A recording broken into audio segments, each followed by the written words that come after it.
I had a couple little bit of errors, which is I appreciate you guys nonetheless for hopping in.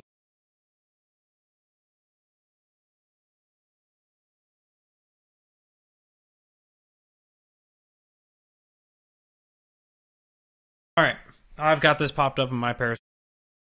I know that you guys will be able to see it, and now it looks like my microphone's not wanting to pick up. This is getting great. What a great way to start off the new year. Am I right or am I right?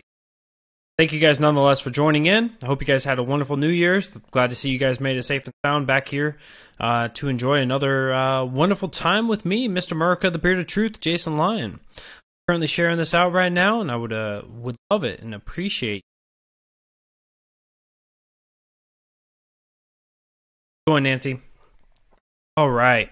So a lot of big stuff has happened in the last I don't know, day and a half or so. Some of the stuff definitely happened a good weeks ago, but finally came to light yesterday. Now everyone's blowing up about it. Now that we've got some big good stories to talk about, I'm excited to bring them to you guys, give you guys my spin, my input on these things. The idea of liberty in mind, the idea that we don't get to control other people. So, I'm really hoping that this microphone starts picking up more of what I'm putting out to you guys, because I'm seeing it is dropping a little bit more than normal. One second, let me see if I can close the door, see if that'll help.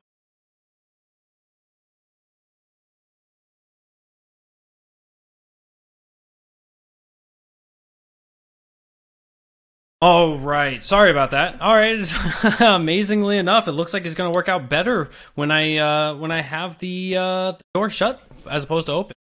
We're going to work out a little bit better. Good start of the year.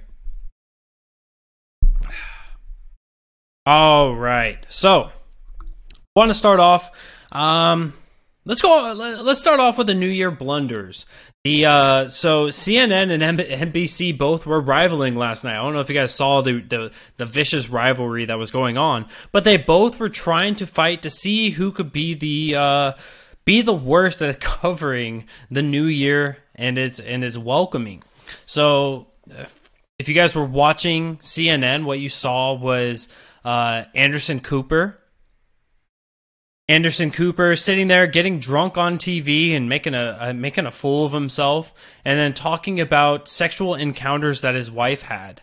That sounds like something that the people of America really need to hear on a day where, you know, kids of all ages, families of all sizes are coming out to watch the news and watch the ball drop. They're wanting to watch the ball drop, not hear about somebody else's balls being dropped. So Anderson Cooper making a fool of himself. You had a lady that last year she brought up, she was talking about marijuana bongs, right? Being able to smoke weed through a bong. And so she was showing people how to utilize that in a way of tolerance and accepting.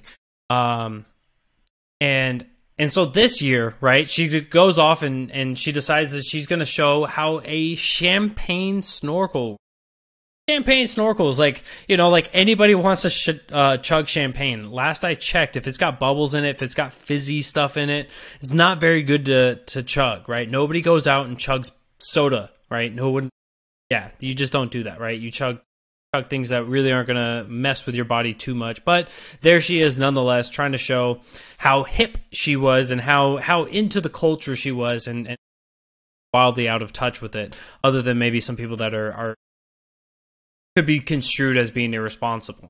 So you had those two things, right? So CNN definitely not on the side of really showing that they care about the viewers, but more just saying, look, we don't care, we're having a good time, it's our show, it's our platform, and if you guys don't like it, you guys can go to the NBC, all right?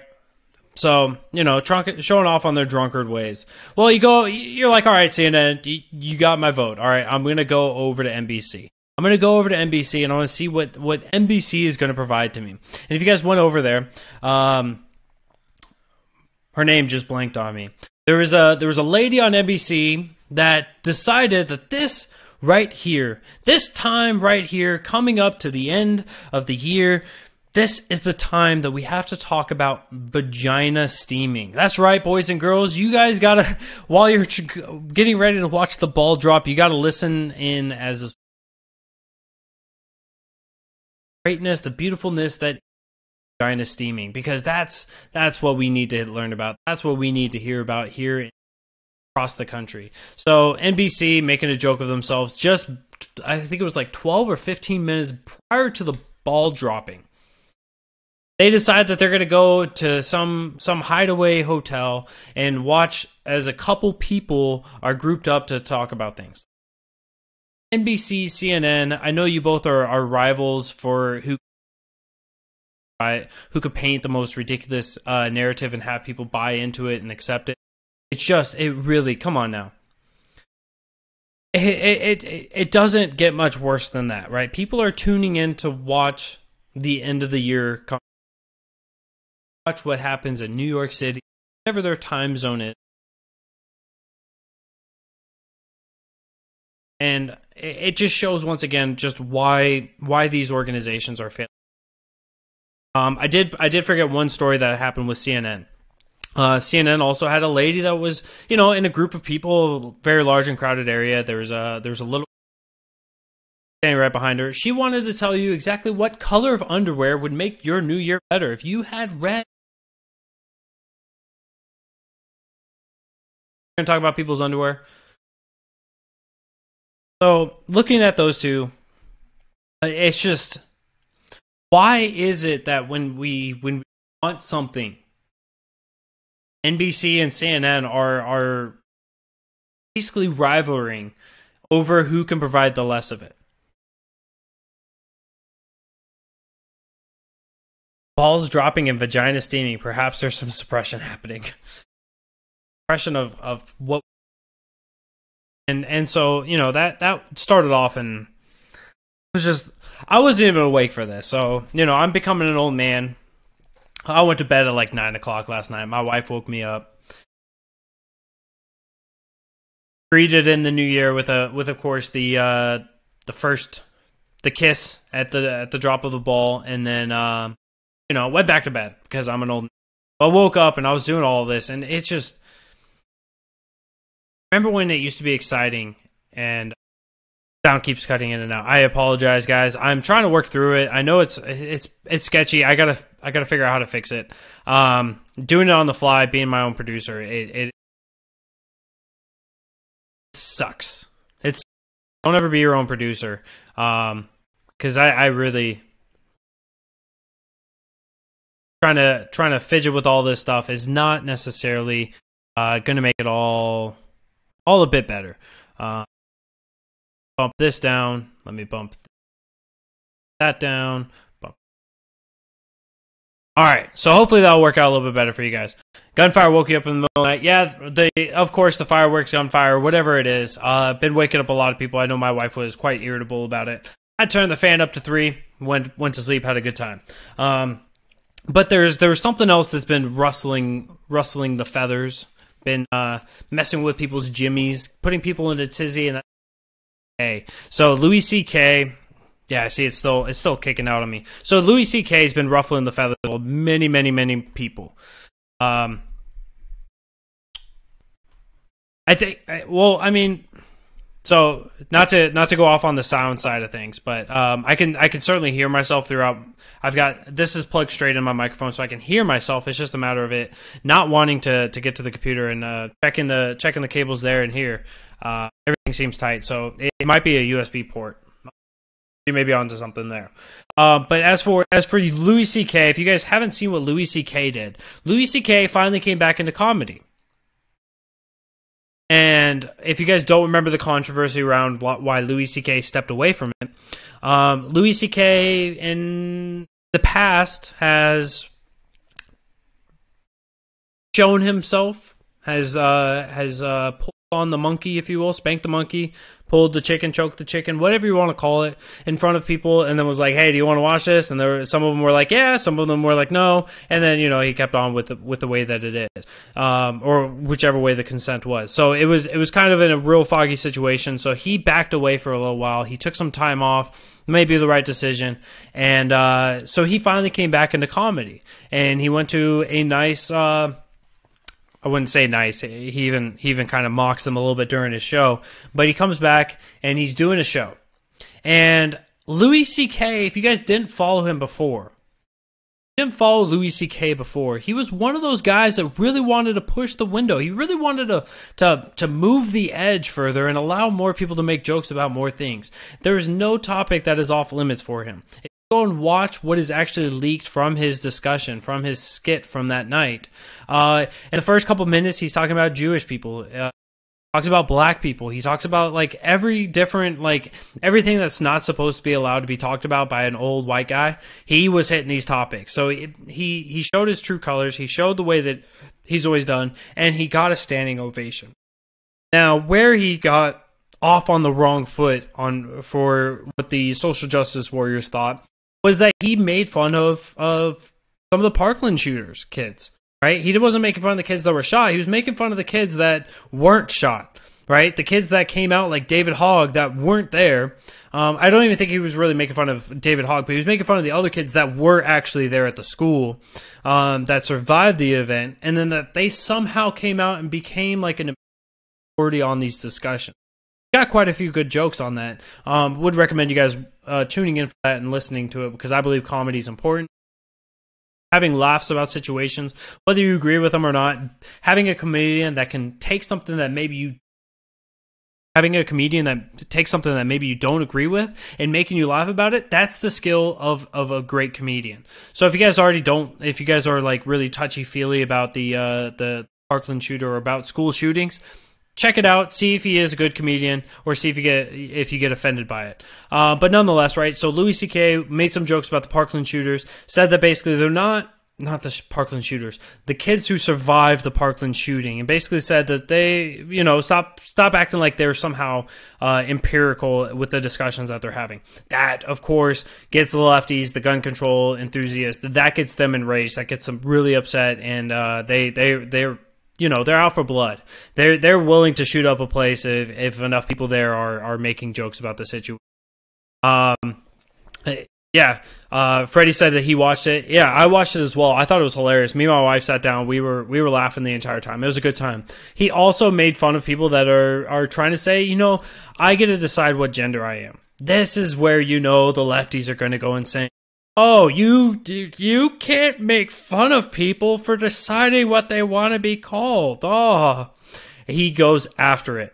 And he nailed it there. I didn't see very many jokes throughout his entire skit there that I felt as if they were too crass. Well, first off, I don't believe in jokes being too crass. But anything being like grotesque or like beyond what is acceptable. I mean, the dude even joked about taking it up the butt from his father. So in the name of a prank. So the guy is definitely out there a little bit. He's pushing the limit. But nonetheless, Lois C.K. has always been on my list of favorite comedians, and once again hits the home run. So watching people get freaked out and upset about this, it's just like, sure, comedy's not for you. That's fine. Turn the channel. Don't watch a released skit. Stop caring so much.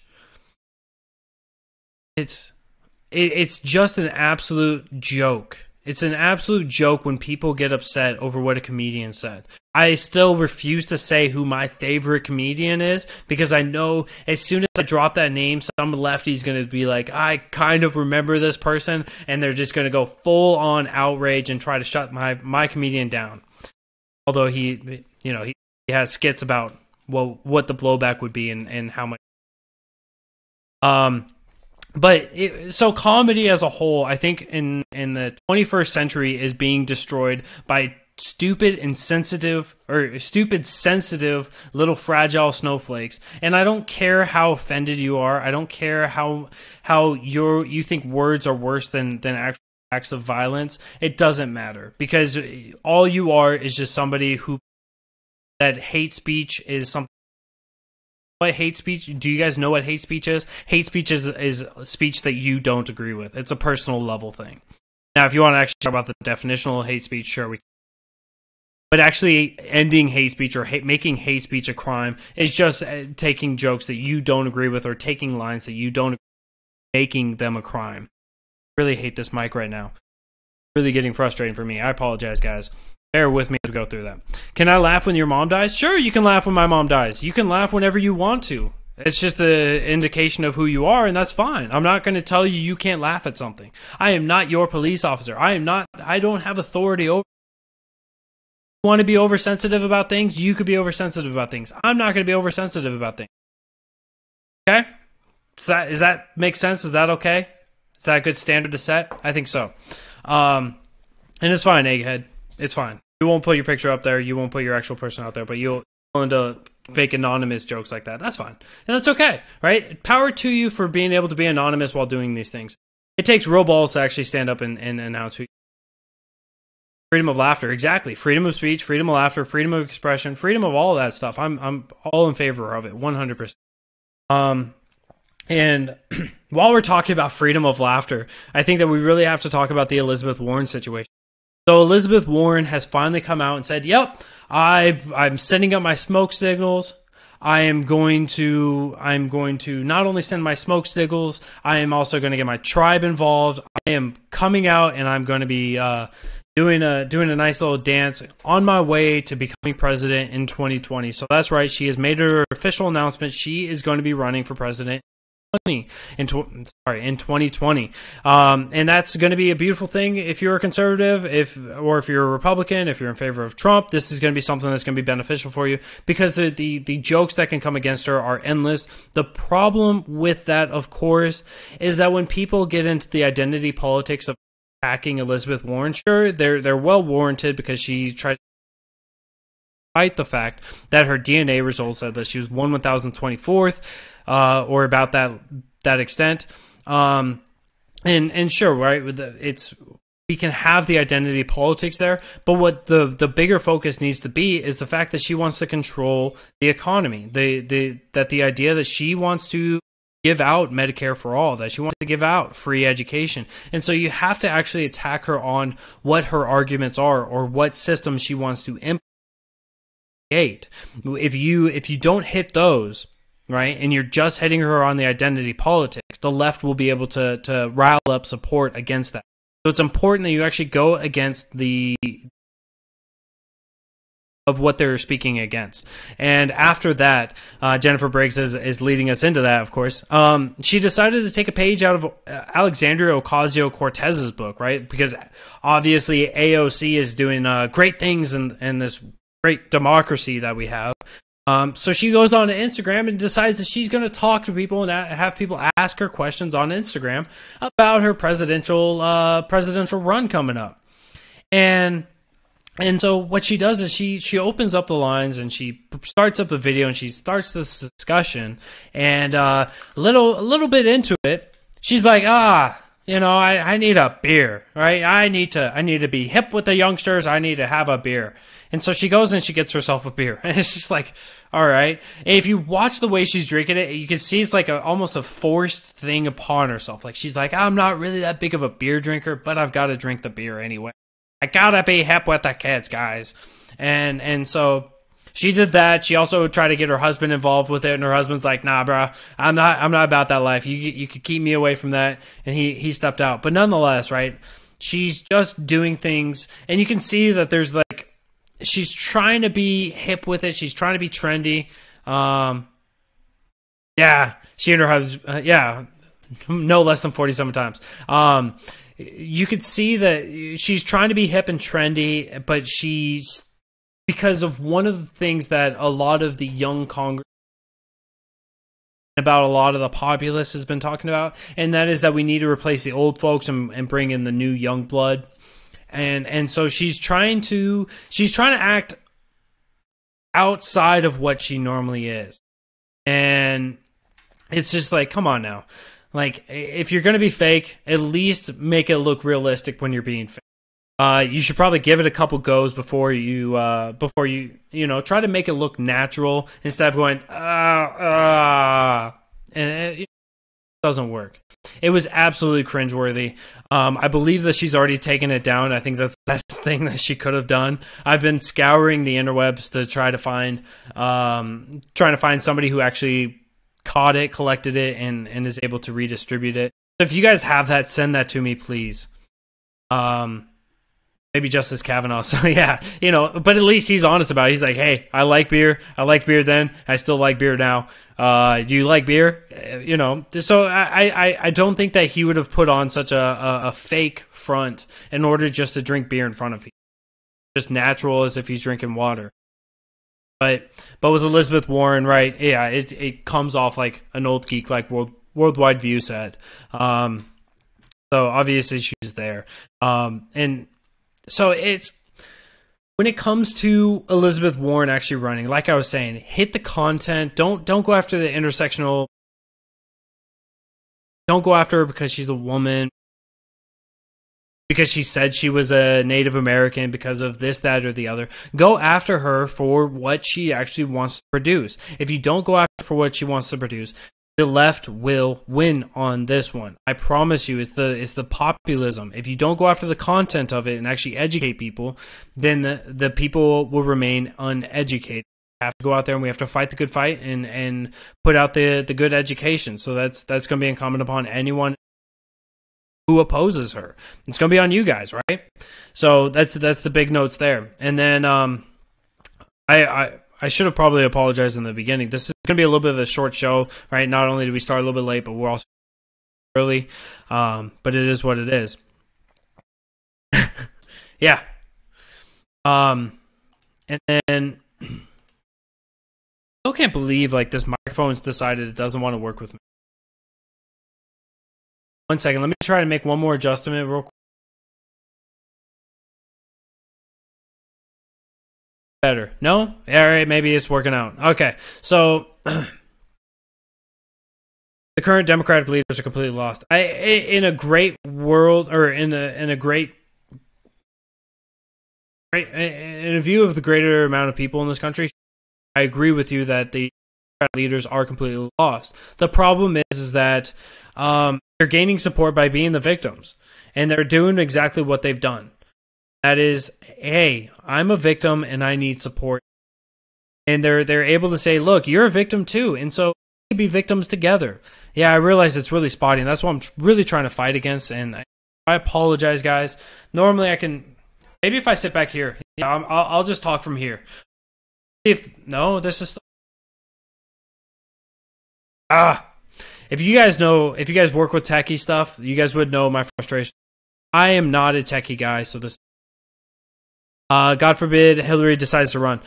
So there was actually a Babylon Bee post that I had shared out on my personal Facebook page, and it was basically that money has already been endorsed for Hillary Clinton's second book, and that is What Happened #2.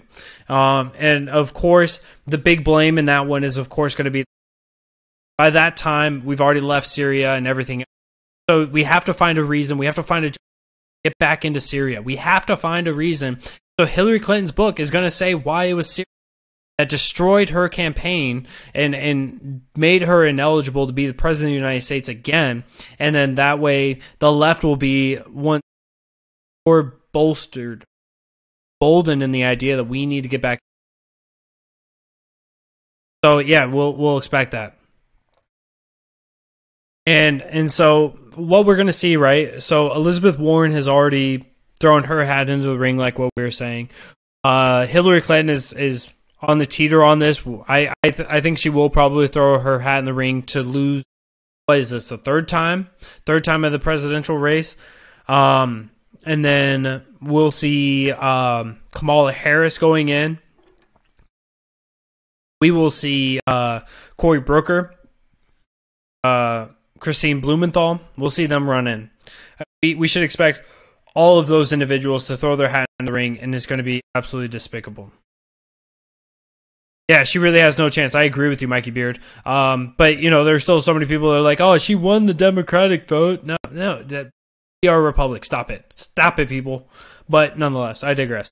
So, the other big thing. Oh, I guess that was really. If you guys have other topics you guys want to cover, you guys are more than welcome to call in. Terrible ruckus of a day here in the Lion House. I wasn't able to really get big topics, but you know, you guys got something you guys want to cover, feel free. The number is right down there. 802-671-5328. Your phone line, the phone line will come through much better than my voice has been.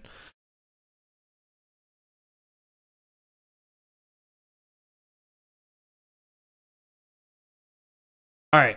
Nonetheless, Hillary may run just to claim political disparage if indictments come. That would be fantastic, right? Just another excuse, and she's like, yeah, I agree. The audio's cutting in and out, and for some reason, I'm getting like this. Everything is going wrong tonight. Everything is going wrong tonight.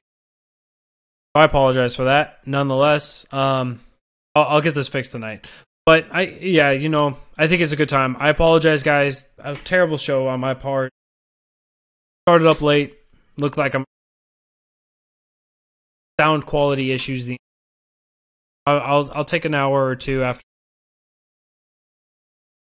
Talk to the wife, see if I can open up. I'll have a 30-minute open. Nonetheless, next time I'll see you guys is going to it's going to be Friday night, 7 p.m. Eastern. Friday. I'll see you guys then. We'll have a much